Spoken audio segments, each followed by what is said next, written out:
Alright, okay. Balik na po tayo mga kabakyard. So, bago po tayo magsimula, magpapasalamat muna ako mga kabakyard sa lahat po ng tumangkilik sa aking backyard, sa Golden Moon Backyard. Lahat po ng bumili ng crayfish ready to breed. Maraming salamat po, at hihingi rin po ako ng paumanhin at pasensya sa lahat po ng hindi ko napagbigyan, at saka yung mga gusto pa pong bumili na wala na po akong maibigay kasi for the moment po sold out na po. Yes, sold out lahat po ng binibenta ko dito sa aking backyard. Maraming salamat po sa lahat. So, yung mga nag-aantay po, by October siguro magkakaroon uli ako, kasi sa ngayon po puro railings pa lang ang meron ako. So, hindi po ako nag-out ng railings. Okay? Antay-antay lang po kayo. Magpo-post ako sa Facebook ko. Pag may for sale na, priority po kayo na mga nakapag-inquire na sa akin. Okay? Ganyan. Sige, tuloy tayo mga kabakyard. So, balik po tayo dun sa topic, mga kabakyard.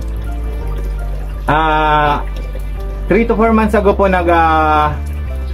upload po ako mga kabakyard ng content tungkol sa kung may kikitain ba ang pag-crayfish.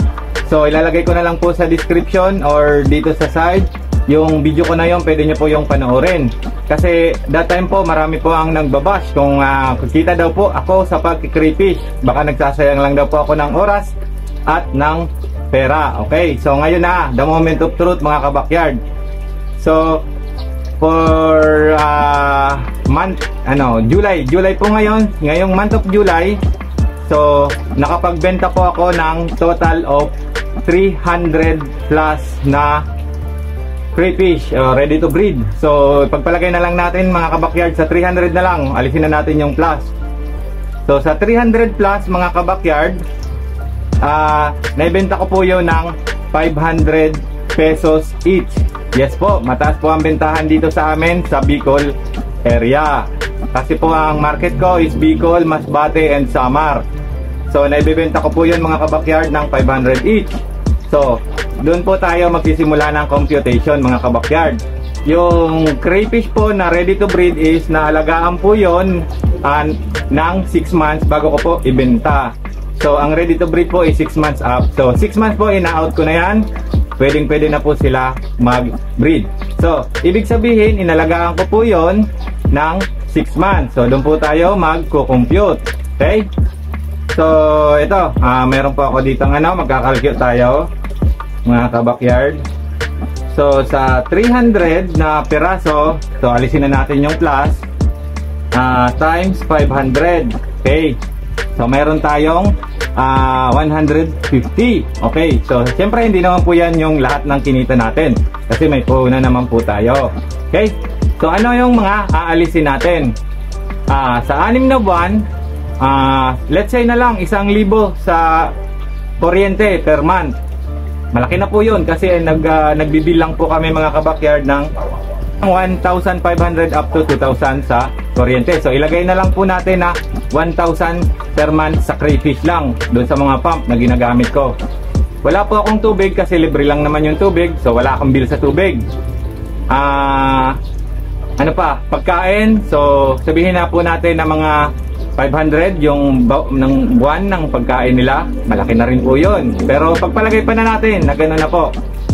So sa 150,000 po na nabenta ko sa 300 na crayfish, let's say alisin natin po is 10,000.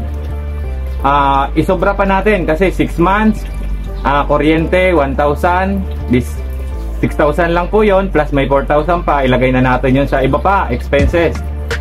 Okay, so 150 minus 10,000, so meron tayong 140,000 na naging benta. Less na po yung expenses. Okay? So, meron tayong natirang 140,000.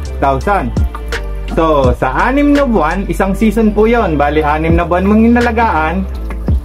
After 6 months, i-out mo. Okay?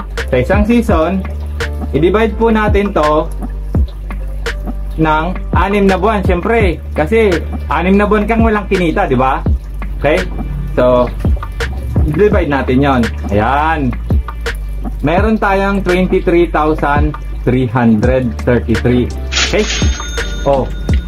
Nag-net po tayo ng 23,000 per month. Sa tingin nyo mga kabakyard, okay na po ba yon?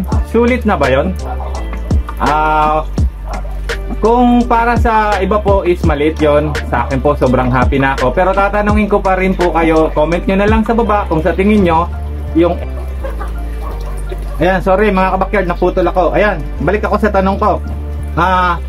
Yung mga makakapanood po nito, tsaka yung mga follower ko, yung mga subscriber ko po, tatanungin ko kayo, sa 23,000 po, ayan, 23,000 na extra income monthly is okay na po ba yun? Kasi, bakit ko po sinabi na extra? Kasi hindi naman po ito full time na maghapon mo tong babantayan. Tulad nung sabi ko sa mga una kong video is napakadali pong alagaan ng crayfish. Hindi po siya konsumo sa oras, hindi ka kakain ng 8 oras sa isang maghapon.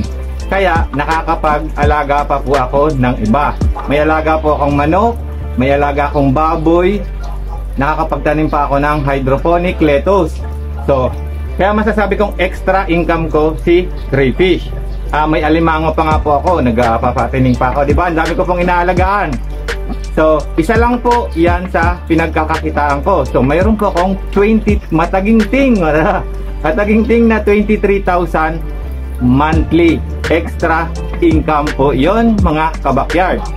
So, sa tingin nyo, malaki na po ba yon o maliit? Kasi sa akin po, sobrang happy ako sa income na yon, sa extra income ko na yon. Okay, so comment nyo na lang po please para malaman ko kung okay na po ba yon o hindi pa. Okay, kasi ito po yung pinakasagot ko dun sa mga nang babash noong una ng crayfish.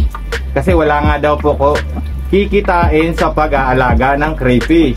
Okay, so kayo na lang po ang humusga kung okay na po yung kinita ko.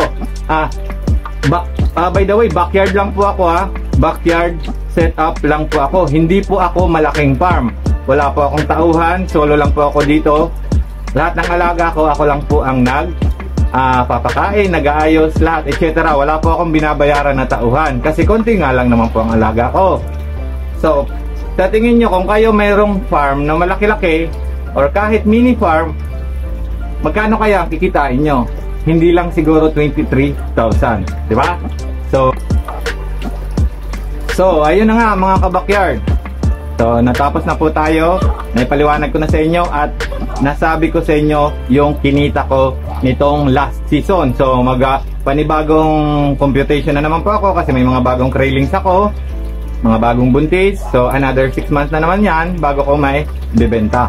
Okay? So, yun lang po mga kabakyard. Gusto ko lang po i-share sa inyo na yung kinita ko, masayang-masaya ko, happy ako doon, na satisfy po yung paghihirap at saka yung paggawa-gawa dito is sulit po para sa akin yung computation na nakita ko at yung na-income ko. Okay? Sana lahat po ng nag-crayfish ay kumita din. Maraming salamat po mga kabakyard.